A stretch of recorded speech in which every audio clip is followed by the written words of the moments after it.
Hi students, welcome back. So in the last lecture we have started your new chapter, that is organic chemistry, that is basic principles and techniques of your organic chemistry. So in the last lecture we had your introduction of organic chemistry. So what is organic chemistry? That is a branch of chemistry which deals with the study of your organic compounds is said to be organic chemistry, whereas organic compounds are the compounds which are made up of or which are mainly formed by carbon and hydrogen. The compounds of carbon and hydrogen are seen to be organic compounds. In the compounds other than carbon and hydrogen anta tagondre andra sometimes you will get the sulfur, oxygen and nitrogen. Other than carbon ಮತ್ತು hydrogen ಬಿಟ್ಟು ನಿಮಗೆ sulfur, nitrogen, oxygen ಕೂಡ ಇರುತ್ತೆ. Sometimes they are present in your organic compounds, but mainly the compounds of hydrogen and carbon are said to be organic compounds. And after that we have come across tetravalency of carbon and hybridization of your compounds of organic compounds. That is, tetravalency means the carbon can form mainly or a maximum of 4 bonds with the other atoms, and a hybridization of carbon in organic compounds are said to be 3 hybridization. One is sp, another one is sp2, and the third one is sp3. If a carbon contains sp3 hybridization, then all the 4 bonds in a carbon atom are sigma bond. If a hybridization of a carbon is sp2, in the 4 bonds you will get a 3 sigma bond and one will be pi bond. And in case of sp hybridization you will get a 2 pi bond and 2 sigma bond. So yaವಾಗ ನಮಗೆ sp3 hybridization ಬರ್ತೈತಿ, all the bonds in a carbon atom are sigma bond. When you get a sp2 hybridization, one will be pi bond. In case of sp hybridization, 2 will be pi bond. So after that we have also come across that is the structural representation of your organic compound. ಯಾವ ತರ ನಾವು organic compounds the structure ಬರೀತೀವಿ ಅದು ಕೂಡ ಏನು ಮಾಡಿ ನಾವು last lecture ಅಲ್ಲಿ ಕಲ್ತಿದ್ವಿ. that is condensed formula ಮತ್ತೆ bond line formula ಅಂತ ಕರೀತೀವಿ. So if you write CH3, this is a condensed formula of your ethane.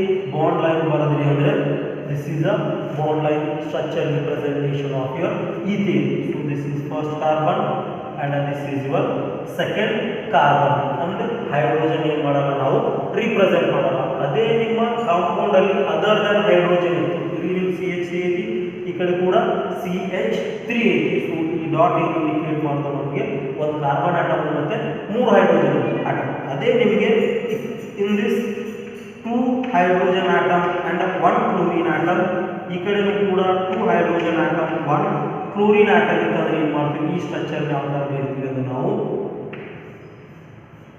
this is carbon number 1, this is carbon number 2 and 1 chlorine attached to 1 carbon and second chlorine attached to second carbon. So ಯಾವಾಗ ನಮಗೆ carbon hydrogen ಬಿಟ್ಟ ಬದಲಿ elements ಬರ್ತಾವೆ ಅವನ್ನ ಏನು ಮಾಡ್ತೀವಿ ನಾವು represent ಮಾಡ್ತೀವಿ.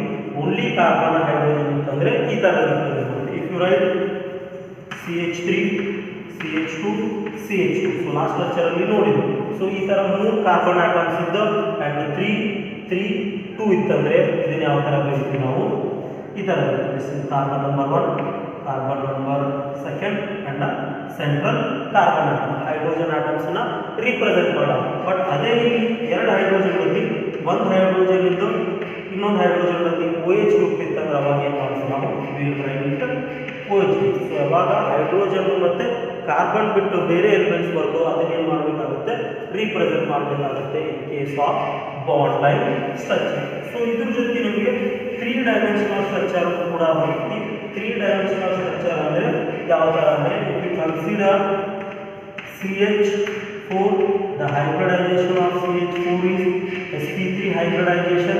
The sp3 hybridization means the geometry is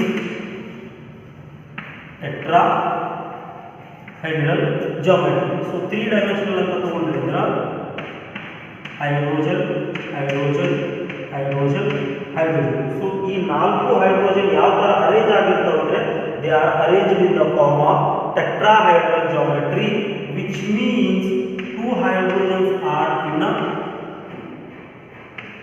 1 plane. So total 4 hydrogen ಅಲ್ಲಿ ಏನಾಗ್ತೈತಿ, 1 is in the plane and ಒಂದು ಏನಾಗ್ತೈತಿ that is towards observer ಇರ್ತೈತಿ, ಇನ್ನೊಂದು ಏನಾಗ್ತೈತಿ ನಮಗೆ away from observer ಅಂತ ಆಗ್ತೈತಿ. ಯಾವ ತರ ಅಂತ ತೋರಿಸಿದ್ವಿ ಅಂದ್ರೆ ಇದು ನಿಮ್ಮ carbon first hydrogen, second hydrogen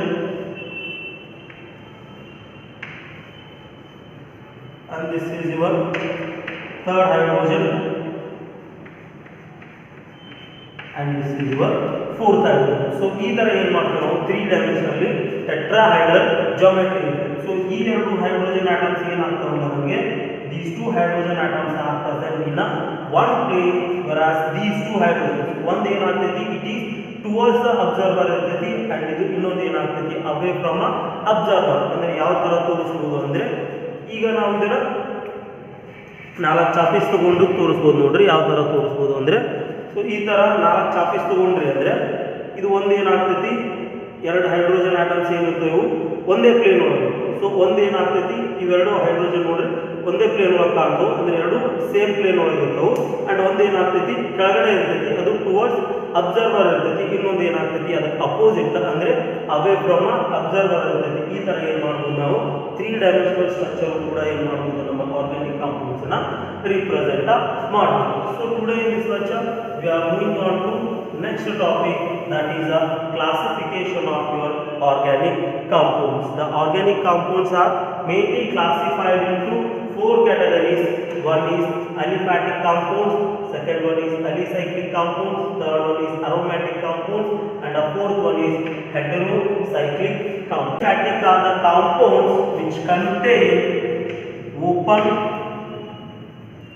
chain structure. ಅಂದ್ರೆ ಯಾವ ಆರ್ಗ್ಯಾನಿಕ್ ಕಾಂಪೌಂಡ್ಸ್ ಅಲ್ಲಿ ಓಪನ್ ಚೈನ್ ಸ್ಟ್ರಕ್ಚರ್ ಇರ್ತೈತಿ they are said to be aliphatic compounds. ಇದಕ್ಕೆ ಎಕ್ಸಾಂಪಲ್ ಅನ್ನು ತಗೊಂಡ್ರಿ ಅಂದ್ರೆ ಅಲ್ಕೇನ್ಸ್ ಆಗಿರ್ಬೋದು and alkynes are the example for a aliphatic organic compounds. So aliphatic organic compounds are those which contain open chain structure. So ಯಾವ ತರ ಅಂತಂದ್ರೆ CH3 CH2 CH3. So this is one example of your aliphatic compound, or CH3 CH CH2. So this is second example. Idu example for alkane, it is example for alkene and ide example ನಾವು CH3 C triple bond CH ಅಂತ ಬರೆದ್ರೆ it is example for alkyne. So ಯಾವಾಗ ನಮಗೆ carbon carbon ಮಧ್ಯೆ only single bond ಇರ್ತೈತಿ ಅವನ್ನ ಏನಂತ ಕರಿತೀವಿ, alkanes ಅಂತ ಕರಿತೀವಿ. when a carbon carbon will get at least of one double bond they are said to be alkenes. if a carbon carbon get a triple bond they are called as a alkynes. ಅಂದ್ರೆ ಯಾವ organic compounds ಅಲ್ಲಿ ನಮಗೆ ಏನಿರ್ತೈತಿ open chain ಇರ್ತೈತಿ, they will not contain a ring system, ಅವನ್ನ ಏನಂತ ಕರಿತೀವಿ ನಾವು aliphatic hydrocarbons or aliphatic organic compounds. So aliphatic organic compounds are those the compounds which contain open chain structure or called as aliphatic organic compounds. Example alkanes ಬರ್ಬೋದು, alkenes ಆಗ್ಬೋದು ಅಥವಾ alkynes ಆಗ್ಬೋದು. So ಇದರ ಹೆಸರು ತಗೊಂಡ್ರೆ ಒಂದರ ಹೆಸರು ಏನಾಗ್ತೈತೆ ನಿಮಗೆ, it is propane and second one propene and the third one propyl. So ಈ ತರ ಏನು ತಗೊಂಡ್ವಿ ನಾವು aliphatic organic compounds. And second one is alicyclic organic compounds. These are the organic compounds which are similar to your aliphatic organic compounds. ಅಂದ್ರೆ alicyclic organic compounds which are also similar to aliphatic compounds, but these alicyclic compounds which contain cyclic ring structure. ಅಂದ್ರೆ the organic compounds which contain ring structure in their system. ಯಾವ compounds ಅಲ್ಲಿ ring present ಇರ್ತೈತಿ ಅವನ್ನ ಏನಂತ ಕರಿತೀವಿ ನಾವು alicyclic organic compounds ಅಂತ ಕರಿತೀವಿ. ಎಕ್ಸಾಂಪಲ್ ಅಂತ ತಗೊಂಡ್ರೆ ಅಂದ್ರೆ you consider this is a example, this is not a triangle. ಇದನ್ನ ಯಾವ ತರ ತೋರಿಸ್ತೀವಿ ಅಂದ್ರೆ CH2 CH2 and CH2. So one carbon, second carbon, third carbon. This indicates first carbon, second carbon and third carbon. And ಪ್ರತಿ carbon ಏನಾಗ್ತೈತಿ ಎರಡು hydrogen ಇರುತ್ತೆ. So ಇಲ್ಲಿ ಏನೈತಿ ನಮಗೆ ರಿಂಗ್ ಐತಿ. ಸೊ ಈ ತರ ರಿಂಗ್ ಇದ್ರೆ ಅವನ್ನ ಏನಂತ ಕರಿತೀವಿ ನಾವು ಅಲಿಸೈಕ್ಲಿಕ್ compounds. Or you can take, it is not a square, the compound with the 4 carbon atoms. So this is your first carbon, second carbon, third carbon and fourth carbon. So this is again it contains ring system. They are said to be alicyclic. Or so this is 5 member group. One CH2, second CH2, third CH2, fourth CH2 and fifth CH2. ಈ ತರ ಏನಾಯ್ತು ನಮಗೆ ring ಏನಾದರೂ present ಇದ್ರೆ ನಮ್ಮ compounds ಅಲ್ಲಿ ಅವು ಏನಂತ ಕರಿತೀವಿ ಅಲಿಸೈಕ್ಲಿಕ್ ಕಾಂಪೌಂಡ್. ಸೊ ಇದರ ಹೆಸರು ಏನಾಗುತ್ತೆ, 3 ಕಾರ್ಬನ್ ಆಟಮ್ ಇದ್ರೆ ಪ್ರೋಪೇನ್ ಅಂತ ತಗೋತೀವಿ. ಸೈಕ್ಲಿಕ್ ಐತಿ, ಅದಕ್ಕೆ ಇದನ್ನ ಏನಂತ ಕರಿತೀವಿ ಸೈಕ್ಲೋ ಪ್ರೋಪೇನ್ ಆಗ್ತೈತಿ.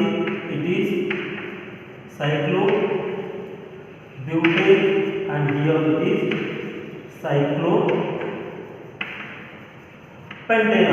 So ee tara enaagtadi the compounds which contain ring structure or a ring system avunu anta karitivi alicyclic compounds anta. And next one is aromatic compounds. The aromatic organic compounds are those which contain at least one benzene ring. ಯಾವ organic compounds ಅಲ್ಲಿ at least one benzene ring ಇರುತ್ತೆ ಅವನ್ನ ಏನಂತ ಕರೀತೀವಿ ನಾವು aromatic compounds ಅಂತ ಕರೀತೀವಿ. Here the aroma which means sweet smell. So aromatic compounds ಅಂತ ಯಾಕೆ ಕರೀತೀವಿ ಅಂದ್ರೆ ಈ ಬೆಂಜೀನ್ ರಿಂಗ್ಸ್ ಏನಿರ್ತಾವಲ್ಲ ಆ system compounds they are sweet smell. ಅಂದ್ರೆ ಅದ್ರದ್ದು ಏನಾಗ್ತೈತಿ ಸ್ಮೆಲ್ ಸ್ವೀಟ್ ಸ್ಮೆಲ್ ಇರ್ತೈತಿ. Aroma which means sweet smell ಇರ್ತೈತಿ. ಹಾಗಾಗಿ ಅವನ್ನ ಏನಂತ ಕರಿತೀವಿ ನಾವು ಅರೋಮ್ಯಾಟಿಕ್ ಕಾಂಪೌಂಡ್ಸ್ ಅಂತ ಕರಿತೀವಿ. Aromatic compounds are those which contains at least of one benzene ring. ಅಂದ್ರೆ ಯಾವುದಾದ್ರೂ ಒಂದು ಕಾಂಪೌಂಡ್ ಕನ್ಸಿಡರ್ ಮಾಡಿದಾಗ ಆ ಕಾಂಪೌಂಡ್ ಅಲ್ಲಿ you should have a minimum of one benzene ring. Then such type of compounds are said to be aromatic compounds. For example, so this is called as a benzene. So you name the now aromatic compounds.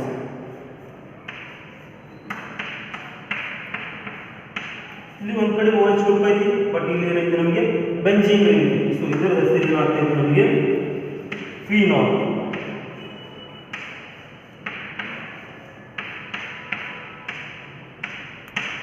So ಇಲ್ಲಿ ಏನದಾವು ಎರಡು benzene ring ಇದಾವು. ಇದರ ಹೆಸರು ಏನಾಗ್ತೈತಿ ನ್ಯಾಪ್ಥಾಲಿನ್.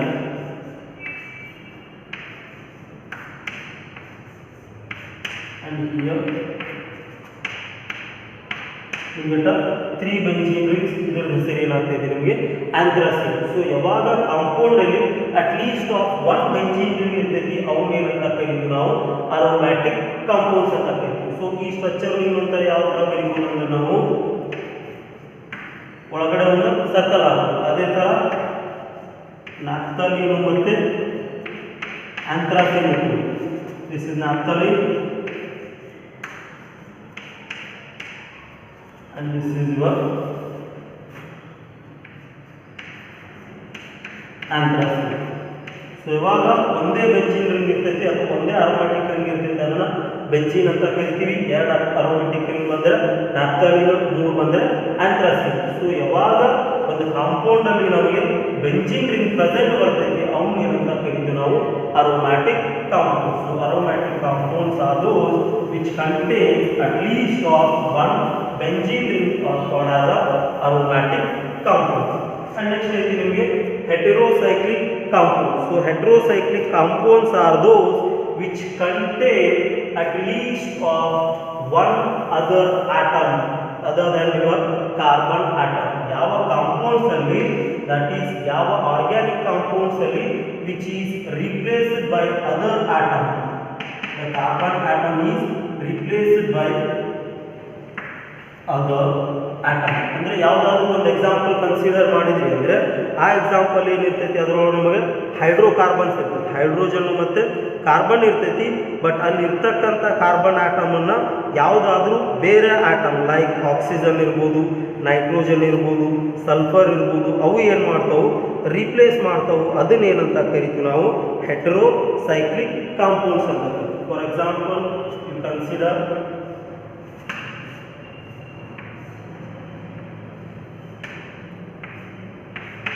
ಇಲ್ಲಿ carbon ಬಗ್ಗೆ ಏನಿರುತ್ತೆ ನಮಗೆ nitrogen. So carbon is replaced by nitrogen. ಇದರ ಹೆಸರು ಏನಾಗ್ತಿದೆ ನಮಗೆ ಪೈರೋಲ್. ಸೊ ಯಾವಾಗ ನಮಗೆ carbon is replaced by nitrogen then the compound is called as a pyrrole. ಅದೇ ನಿಮಗೆ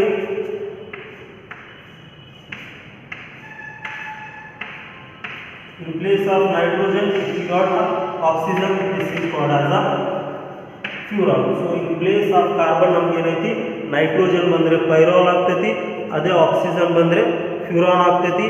ಅಂಡ್ ಇಲ್ಲಿ ನಾವು ನೋಡ್ರಿ 6 ಮೆಂಬರ್ ರಿಂಗಲ್ಲಿ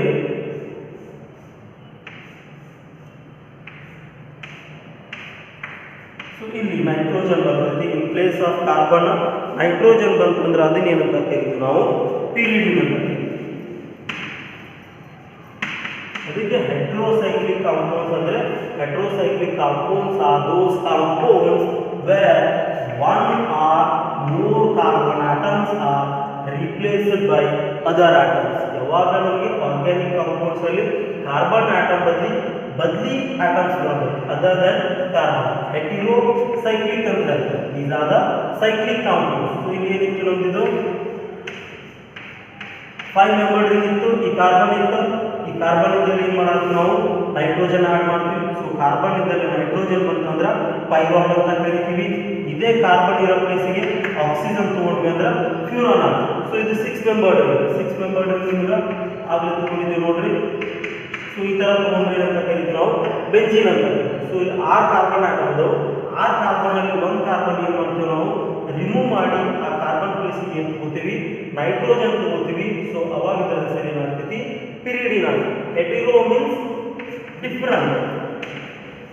ಹೆಟೆರೋ ಅಂದ್ರೆ ಏನಾಗ್ತೈತಿ ಇಲ್ಲಿ ಡಿಫ್ರೆಂಟ್ ಅಥವಾ ಬೇರೆ ಅಂತ ಕೌಂಟ್ ಆಗ್ತೈತಿ. ಸೈಕ್ಲಿಕ್ ಅಂದರೆ ಒಂದು ಸೈಕ್ಲಿಕ್ ರಿಂಗ್ ಸ್ಟ್ರಕ್ಚರ್ ಇರ್ತೈತಿ. ಆ ಸೈಕ್ಲಿಕ್ ರಿಂಗ್ ಸ್ಟ್ರಕ್ಚರ್ ಅಲ್ಲಿ 1 or more carbon atoms R replaced by other atoms. ಅವ್ರನ್ನ ಏನಂತ ಕರಿತೀವಿ ನಾವು ಹೆಟೆರೋಸೈಕ್ಲಿಕ್ ಕಾಂಪೌಂಡ್ಸ್ ಅಂತ ಕರಿತೀವಿ. So these are the some of the classification of your organic compounds. So major ಆಗಿ ಮಾಡೋದು ನಾವು 4 category. One is aliphatic, second one is alicyclic, third one is aromatic, and the fourth one is your heterocyclic compounds. And next ಬರ್ತೈತಿ ನಿಮಗೆ functional group. This is one of the important point in your organic compounds. That is the properties of your organic compounds which mainly depends on a functional group. So functional group andre it is a group of atom or a group of atom which indicates or which determines the property of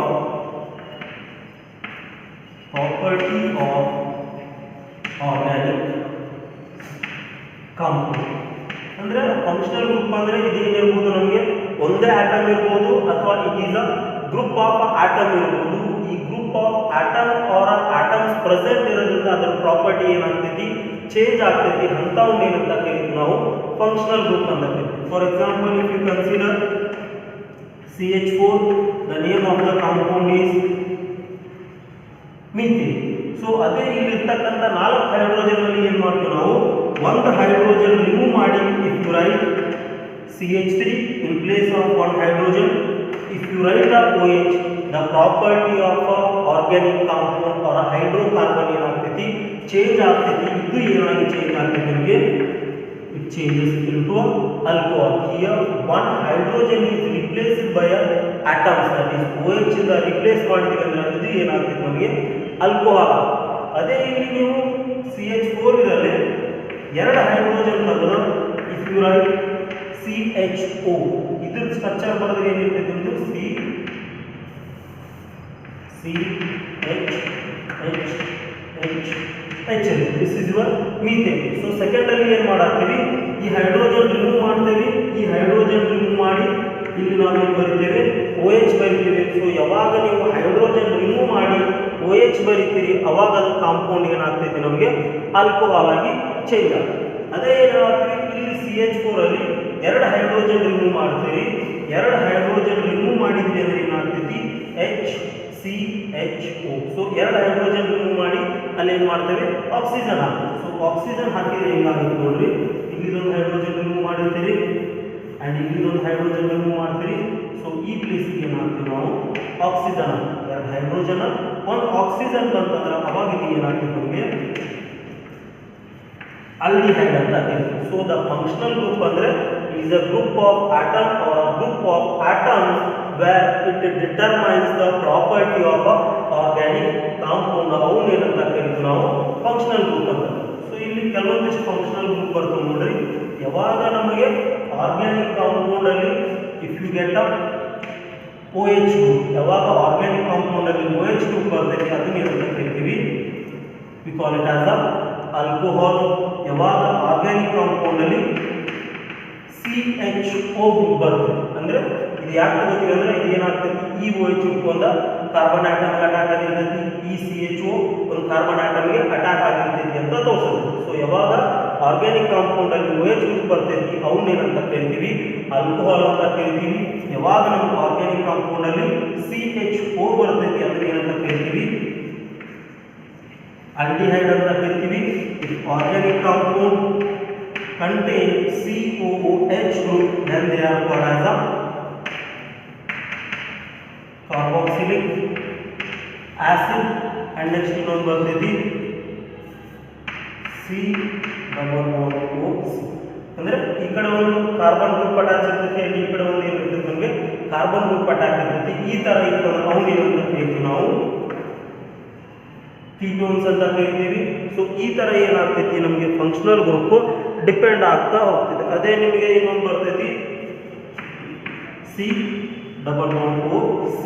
ಅಂದ್ರೆ ಇಲ್ಲಿ OH ಇದ್ದಲ್ಲಿ ಏನು ಮಾಡ್ತೈತಿ, ಇನ್ನೊಂದು ಏನಾಗ್ತೈತಿ ನಮಗೆ carbon atom present. ಯಾವಾಗ COOH ಇರ್ತೈತಿ ಅದನ್ನ ಏನಂತ ಕರಿತೀವಿ, ಕಾರ್ಬಾಕ್ಸಿಲಿಕ್ ಆಸಿಡ್ ಅಂತ ಕರಿತೀವಿ. ಯಾವಾಗ COO ಇನ್ನೊಂದು C ಬರ್ತೈತಿ ಅಂದ್ರೆ ಇದು CO ಯಾವ ತರ ಇರ್ತೈತಿ ಅಂದ್ರೆ carbon double bond O oxygen. So ಈ ತರ ಬಂತಂದ್ರೆ ಇದನ್ನ ಏನಂತ ಕರಿತೀವಿ, ಫಂಕ್ಷನಲ್ ಗ್ರೂಪ್ ಎಸ್ಟರ್ ಅಂತ ಕರಿತೀವಿ. ಅದೇ ನಿಮಗೆ O ಈ ಕಡೆ ಒಂದು ಕಾರ್ಬನ್ ಇರ್ತೈತಿ, ಈ ಕಡೆ ಒಂದು ಕಾರ್ಬನ್ ಇರ್ತೈತಿ, ಇದನ್ನ ಏನಂತ ಕರಿತೀವಿ ನಾವು ಈ ತರ ಅಂತ ಕರಿತೀವಿ. ಸೊ ಈ ತರ ಏನಾಗ್ತೈತಿ ನಮಗೆ ಫಂಕ್ಷನಲ್ ಗ್ರೂಪ್ ಬರಿತಾ ಹೋಗ್ತೀವಿ. ಸೊ ಇವು ಕೆಲವೊಂದಿಷ್ಟು ನಿಮಗೆ ಮೇಜರ್ ಫಂಕ್ಷನಲ್ ಗ್ರೂಪ್. ಸೊ ಯಾವಾಗ ಆರ್ಗ್ಯಾನಿಕ್ ಕಾಂಪೌಂಡ್ ಅಲ್ಲಿ OH ಇರ್ತೈತಿ ಆಲ್ಕೋಹಾಲ್ ಅಂತ ಕರಿತೀರಿ, CHO ಇತ್ತಂದ್ರೆ ಆಲ್ಡಿಹೈಡ್ ಅಂತ ಕರಿತೀರಿ, COOH ಕಾರ್ಬಾಕ್ಸಿಲಿಕ್ ಆಸಿಡ್, C-double-bond-O-C ಅಂದ್ರೆ ಈ ಕಡೆನೂ ಕಾರ್ಬನ್ ಗ್ರೂಪ್ ಇರುತ್ತೆ, ಈ ಕಡೆನೂ ಕಾರ್ಬನ್ ಗ್ರೂಪ್ ಇತ್ತಂದ್ರೆ ಕೀಟೋನ್ ಅಂತ ಕರಿತೀವಿ. ಅಂಡ್ C-double-bond-O ಮತ್ತು ಈ ಕಡೆ ಕಾರ್ಬನ್ ಬಂತಂದ್ರೆ ಎಸ್ಟರ್ ಅಂತ ಕರಿತೀರಿ. ಅಂಡ್ ಈ ಕಡೆ ಒಂದು ಕಾರ್ಬನ್ ಆಟಮ್ ಆಕ್ಸಿಜನ್ ಅಂಡ್ ಈ ಕಡೆ ಒಂದು ಕಾರ್ಬನ್ ಆಟಮ್ ಅಂತಂದ್ರೆ ಈ ತರ ಅಂತ ಕರಿತೀವಿ. ಸೊ ಈ ತರ ಏನಾಗ್ತದೆ ನಮ್ಮ ಫಂಕ್ಷನಲ್ ಗ್ರೂಪ್, ಈ OH ಇತ್ತಂದ್ರೆ ಇದ್ರ ಮೇಲೆ ಏನಾಗ್ತದೆ ನಮ್ಮ property of organic compound depend ಆಗ್ತೈತಿ. ಅವ್ನು ಏನಂತ ಕರಿತೀವಿ ನಾವು ಫಂಕ್ಷನಲ್ ಗ್ರೂಪ್ ಅಂತ.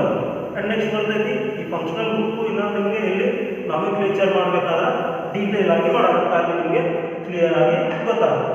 ಸೊ ನೆಕ್ಸ್ಟ್ ಬರುತ್ತೆ ನಮಗೆ homologous series. It is a series of compounds which differ by a CH2 group. ಅಂದ್ರೆ ಒಂದು ಸೀರೀಸ್ ಆಫ್ ಕಾಂಪೌಂಡ್ ತಗೊಂಡ್ರಿ ಅಂದ್ರೆ ಅಲ್ಲಿ ಎರಡು ಡಿಫರೆನ್ಸ್ ತಗೊಂಡ್ರಿ. For example consider CH4, C2H6, C3H8, C4H10, C5H12, C6H14. So ಇದೆಲ್ಲ ನಮ್ದು it is a series of compounds. ಈ ಸೀರೀಸ್ ಆಫ್ ಕಾಂಪೌಂಡ್ಸ್ ಅಲ್ಲಿ ಯಾವುದಾದ್ರೂ ಎರಡು ಕಾಂಪೌಂಡ್ಸ್ ಮಧ್ಯೆ ನೀವು ಡಿಫರೆನ್ಸ್ ಮಾಡಿದಿರಿ ಅಂದ್ರೆ ಯಾವಾದ್ರೂ ಎರಡು ಕನ್ಸಿಕ್ಯೂಟಿವ್ ಕಾಂಪೌಂಡ್ CH4 C2H6 ಅಥವಾ C2H6 C3H8 R C5H12 C6H14 ಈ ತರ ಎರಡು ಕಾಂಪೌಂಡ್ಸ್ ಎರಡು ಕನ್ಸಿಕ್ಯೂಟಿವ್ ಕಾಂಪೌಂಡ್ಸ್ ಮಧ್ಯೆ ನೀವು ಡಿಫರೆನ್ಸ್ ತಗೊಂಡ್ರಿ ಅಂದ್ರೆ ಎರಡರ ಮಧ್ಯೆ ಏನಾಗ್ತಿದೆ ಅಂದ್ರೆ which is differ by a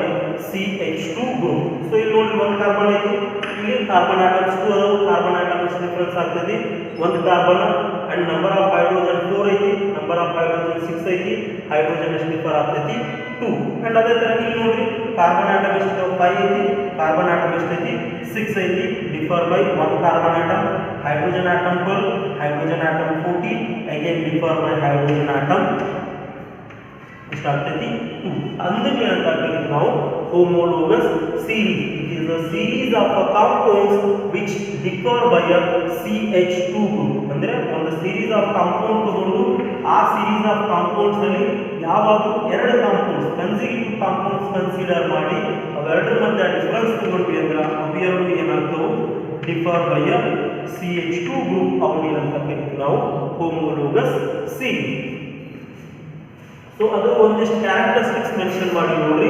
the member of a series is differ by CH2. ಅಂದ್ರೆ ಇಲ್ಲಿ ತಗೊಳ್ತಕ್ಕಂಥ ಮೆಂಬರ್ಸ್ ಎರಡು ಮೆಂಬರ್ಸ್ ನಾವು ನೋಡಿದ್ವಿ ಅಂದ್ರೆ ಅವೆರಡು ಮೆಂಬರ್ಸ್ ಮಧ್ಯೆ ಏನಿರ್ತೈತಿ differ by CH2 group. The series of homologous series the members are differ by a CH2 group.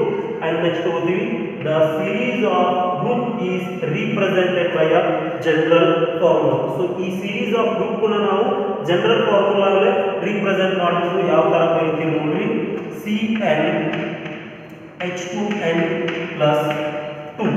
So ಈ ತರ ಬರೆದ್ವಿ ಅಂದ್ರೆ ಇಲ್ಲಿ ಇರ್ತಕ್ಕಂಥ ಎಲ್ಲಾ ಕಾಂಪೌಂಡ್ಸ್ ಬರ್ತವೆ. ಫಾರ್ ಎಕ್ಸಾಂಪಲ್ n = 5 ತಗೊಳ್ಳಿ, ಏನ್ ಬರುತ್ತೆ ನೋಡ್ರಿ, n = 5 ಅಂತಂದ್ರೆ C5H2 × 5 ಅಂದ್ರೆ 10 + 2 ಎಷ್ಟಾಗುತ್ತೆ ನಿಮಗೆ 12. You will get a C5H2. ಅದೇ ತರ n = 3 ಕನ್ಸಿಡರ್ ಮಾಡಿ, n = 3 ಅಂದ್ರೆ C3 ಆಗುತ್ತೆ. ಹೈಡ್ರೋಜನ್ ಅದ 2 × 3 6 + 2 ಎಷ್ಟಾಗುತ್ತೆ ನಿಮಗೆ C3H. You will get a C3H. ಅದೇ ತರ ನೆಕ್ಸ್ಟ್ ನೋಡಿ n = 7 ತಗೊಂಡ್ರಿ ಅಂದ್ರೆ n = 7 ಅಂದ್ರೆ you will get carbon 7, 2 × 7 14, 14 + 2 ಎಷ್ಟಾಗುತ್ತೆ ನಿಮಗೆ 16. ಸೊ ಇಲ್ಲಿ ಎಷ್ಟಾಗುತ್ತೆ C7H16. ಇವೆರಡರ ಮಧ್ಯೆ ಡಿಫರೆನ್ಸ್ ತಗೊಂಡ್ರೆ ಅಂದ್ರೆ ಎಷ್ಟು ಬರುತ್ತೆ ನಿಮಗೆ CH2. ಸೊ ಹಾಗಾಗಿ the homologous series can be represented by a general formula. So ಈ ಸೀರೀಸ್ ಆಫ್ ಕಾಂಪೌಂಡ್ಸ್ ತಗೊಂಡ್ರೆ ಅಂದ್ರೆ ಈ ಸೀರೀಸ್ ಆಫ್ ಕಾಂಪೌಂಡ್ಸ್ ಯಾವ ತರ ತೋರಿಸಬಹುದು ನಾವು ಜನರಲ್ ಫಾರ್ಮುಲಾ CnH2n+2. ಸೊ ಈ ತರ ಯಾವುದೇ ಒಂದು ಸೀರೀಸ್ ಆಫ್ ಕಾಂಪೌಂಡ್ಸ್ ತಗೊಂಡು ಅದನ್ನ ಏನ್ ಮಾಡಬಹುದು ನಾವು ಜನರಲ್ ಫಾರ್ಮುಲಾ ಇಂದ ರಿಪ್ರೆಸೆಂಟ್ ಮಾಡಿದ್ವಿ ಅಂದ್ರೆ ಅವನು ಏನಂತ ಕರೀಬಹುದು ಹೋಮೋಲೋಗಸ್ ಸೀರೀಸ್ ಅಂತ ಕರೀತೀವಿ. And third point, they can be prepared by same method. So ಇಲ್ಲಿ ಇರ್ತಕ್ಕಂಥ ಮೀಥೇನ್ ಆಗಿರ್ಬೋದು, ಪ್ರೋಪೇನ್ ಆಗಿರ್ಬೋದು, butane methane butane, propane, butane, ಆಮೇಲೆ ಪೆಂಟೇನ್, ಹೆಕ್ಸೇನ್, ಹೆಪ್ಟೇನ್, ಇಲ್ಲಿ ಬರ್ತಕ್ಕಂಥ ಹೋಮೋಲೋಗಸ್ ಸೀರೀಸ್ ಅಲ್ಲಿ ಬರ್ತಕ್ಕಂಥ ಎಲ್ಲ ಕಾಂಪೌಂಡ್ಸ್ ಏನ್ ಮಾಡ್ಬೋದು ನಾವು ಒಂದೊಂದನ್ನು ಯಾವ ತರ ಪ್ರಿಪೇರ್ ಮಾಡ್ತಿರ್ತೀವಿ ಅದೇ ಮೆಥಡ್ಸ್ ಯೂಸ್ ಮಾಡಿಕೊಂಡು ನೆಕ್ಸ್ಟ್ ಬರ್ತಕ್ಕಂಥ ಕಾಂಪೌಂಡ್ಸ್ ಏನ್ ಮಾಡ್ಬೋದು ನಾವು ಪ್ರಿಪೇರ್ ಮಾಡ್ಬೋದು. ಅಂಡ್ ನೆಕ್ಸ್ಟ್ ಪಾಯಿಂಟ್ ಐತಿ they have a similar chemical property. So ಇಲ್ಲಿ ಇರ್ತಕ್ಕಂಥ ಕಾಂಪೌಂಡ್ಸ್ ನಾವು ಏನಾಗ್ತೈತಿ ಅಂದ್ರೆ ಸಿಮಿಲರ್ ಮೆಥಡ್ಸ್ ಪ್ರಿಪೇರ್ ಮಾಡಿದಾಗ ಅದರಲ್ಲಿ ಇರ್ತಕ್ಕಂಥ ಕೆಮಿಕಲ್ ಪ್ರಾಪರ್ಟೀಸ್ ಏನಾಗ್ತವೆ ಆಲ್ಮೋಸ್ಟ್ ಸಿಮಿಲರ್ ಆಗ್ತವೆ. And the series have a same functional group. So ಈ ಸೀರೀಸ್ ಅಲ್ಲಿ ನೋಡಿದ್ರಿ ಅಂದ್ರೆ ಕಾರ್ಬನ್ ಹೈಬ್ರಿಡೈಸೇಷನ್ ಏನೈತಿ ನಿಮಗೆ sp3 ಐತಿ. ಇಲ್ಲಿ ಬರ್ತಕ್ಕಂಥ ಕಾರ್ಬನ್ ಆಟಮ್ಸ್ ಹೈಬ್ರಿಡೈಸೇಷನ್ ಏನಿರ್ತೈತಿ sp3 ನೇ ಇರ್ತೈತಿ. ಅಥವಾ ಇದರಲ್ಲಿ ಏನಾದರೂ ಯಾವುದಾದ್ರೂ ಒಂದು ಫಂಕ್ಷನಲ್ ಗ್ರೂಪ್ ಇತ್ತಂದ್ರೆ ಅಲ್ಲಿ ಇರ್ತಕ್ಕಂಥ ಫಂಕ್ಷನಲ್ ಗ್ರೂಪ್ ಏನಿರ್ತೈತಿ ನಿಮಗೆ ಸೇಮ್ ಇರ್ತೈತಿ. ಸೊ ಫಂಕ್ಷನಲ್ ಗ್ರೂಪ್ ಅಂದ್ರೆ ಯಾವ ತರ ನೋಡಿ, ಒಂದು CH3OH, C2H5OH, C3H7OH, C4H9OH. So ಇವೆರಡು ಮತ್ತೆ ತಗೊಂಡ್ರೆ ಅಂದ್ರೆ differ by CH2, these two are differ by CH2, these two are differ by CH2. But the functional group ಮೂರು ಕಡೆ ಏನೈತಿ alcohol, alcohol, alcohol, alcohol. So ಈ ತರ ಏನಾಗ್ತೈತಿ ನಮ್ಮ ಸೀರೀಸ್ ಆಫ್ ಕಾಂಪೌಂಡ್ಸ್ ಅಲ್ಲಿ ಫಂಕ್ಷನಲ್ ಗ್ರೂಪ್ ಏನಿರ್ತೈತಿ ಸಿಮಿಲರ್ ಇರ್ತೈತಿ. ಸೊ ಇವನ್ನ ಏನಂತ ಕರಿತೀವಿ ನಾವು ಹೋಮೋಲೋಗಸ್ ಸೀರೀಸ್. ಸೊ ಒಂದು ಹೋಮೋಲೋಗಸ್ ಸೀರೀಸ್ ಮತ್ತೆ ನಿಮಗೆ functional group. So this finish your today's session. So this is again basics of your organic chemistry. In the next lecture we are moving on to main topic of organic chemistry, that is nomenclature of your organic compounds. ಅದನ್ನು ಕೆಲವೊಂದಿಷ್ಟು rules ಬರ್ದವು, ಆ rules ಎಲ್ಲ ಸ್ವಲ್ಪ study ಮಾಡಿದ್ವಿ ಅಂದ್ರೆ you can easily name the organic compounds. So next lecture we are moving on to nomenclature. Thank you.